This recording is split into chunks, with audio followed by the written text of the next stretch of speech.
Eritrea was among the countries that abstained from voting the United Nations General Assembly resolution on condemning Russian actions. In 2022, Eritrea condemned the sanctions imposed on Russia. Do you feel pressure from the West for your position? And do you detect any pressure in relation to certain projects of cooperation with Russia?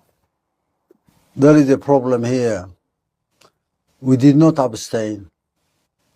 We were against the imposition of sanctions against the Russian Federation.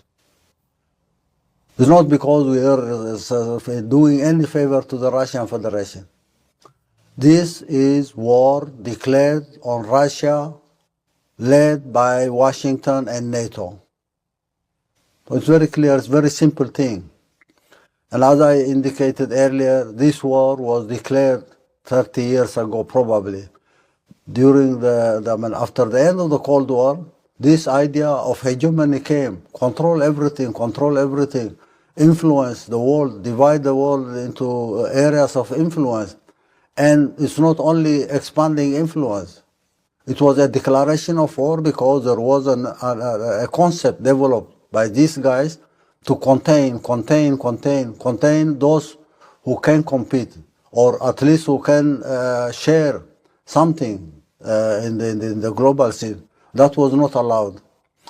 And because of the background of the Cold War era, this obsession of containing Russia was there for the last 30 years. It's nothing new. If you are containing one nation not to grow, not to compete, not to be able to make its contributions, then you are declaring war.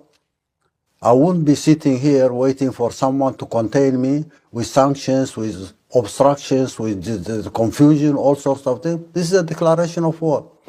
And we had our position very clear, not yesterday or the day before, but we said this is not the kind of world order that the peoples of all continents need. Nobody needs this kind of policies, hegemony, control, and not allow people to grow and work hard to change their quality of life. This idea of war in Ukraine or war between the Russian Federation and Ukraine is not true at all. This is war declared by NATO and Washington against the Russian Federation for the last 30 years. This has been going on and on and on for the last 30 years. How can you contain Russia? Not enable Russia to economically compete, not enable Russia to compete in technology, not allow Russia to compete in industries, not allow Russia to even have influence everywhere.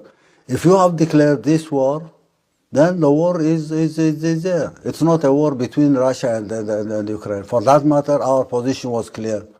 We were against this so-called global order or world order. We've been victims of these sanctions. It's not big nations or not powerful nations like Russia, China, or anybody else, but even those who don't bow or kneel down to this ideology of hegemony will have to be punished. Sanctions. This declaration of war will have to end. This is not a war between Russia and Ukraine. This is a war declared by NATO, led by Washington, and Russia had the right to defend itself, not alone. It's not an isolated Russian case. This is a global issue. And we need an order, a global order or a world order that enables everybody to share, cooperate. Complementarity will have to be there. You can't contain someone, you can't contain one nation, you can't force or even use force, all sorts of coercion to subdue nations. This is not acceptable